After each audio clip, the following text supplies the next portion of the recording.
नमस्कार. बारामतीतून पुन्हा एकदा मोठी बातमी समोर येत आहे. बारामतीत एक विमान दुर्घटना घडली आहे. एका प्रशिक्षणार्थी विमानाचा या ठिकाणी अपघात झालेला आहे. सदर घटनेचा व्हिडिओ देखील समोर आला आहे.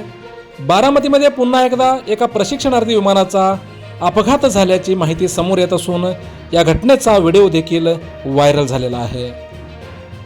पुणे जिल्ह्यातील बारामतीमध्ये पुन्हा एकदा एका शिकाऊ विमानाचा अपघात झाल्याची माहिती समोर येत आहे.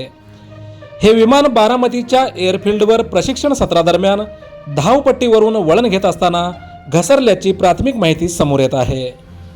प्रशिक्षणाच्या सरावादरम्यान ही घटना घडली आहे. या घटनेमुळे पुन्हा एकदा खळबळ उडाली आहे. या विमानाला काही तांत्रिक अडचणी निर्माण झाल्यानंतर हे विमान धावपट्टीवरून घसरल्याचं सांगितलं जात आहे. पुणे ग्रामीण पोलिसांच्या माहितीनुसार अपघातावेळी विमानात 2 जण होते. मात्र यात कोणालाही दुखापत झाली नसल्याची प्राथमिक माहिती आहे. या संदर्भातील वृत्त ANIने दिलं आहे. बारामती विमानतळावर प्रशिक्षणादरम्यान एक शिकाऊ विमान धावपट्टीवरून घसरल्याची घटना घडली आहे. या विमानात कॅप्टन चिराग शशिकांत डोईफोडे आणि अभिजित जुंद्रे हे होते.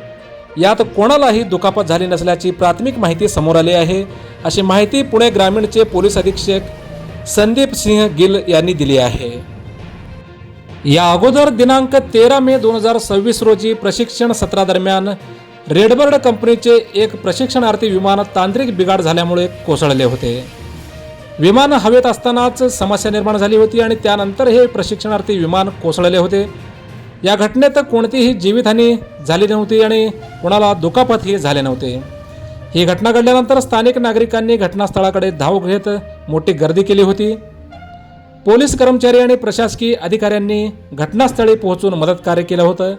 या घटनेला कारणीभूत ठरलेल्या तांत्रिक बिघाडाचं नेमकं कारण शोधण्याचा प्रयत्न त्यानंतर करण्यात आला होता. तांत्रिक बिघाडामुळे ही घटना घडल्याचं तेव्हा देखील सांगण्यात आलं होतं. आणि आज पुन्हा एकदा सराव सत्रादरम्यान हा अपघात घडला आहे. मोजक्या निवडक आणि महत्त्वपूर्ण बातम्या पाहण्यासाठी सबस्क्राईब करा हेलो सोलापूर न्यूज चॅनल. हे जर बातमी आपण इंस्टाग्राम किंवा फेसबुकवर पाहत असाल तर पेजला फॉलो करायला विसरू नका. आणि आपण ही बातमी जर आपण यूट्यूबवर पाहत असाल तर सबस्क्राईब करायला विसरू नका. धन्यवाद.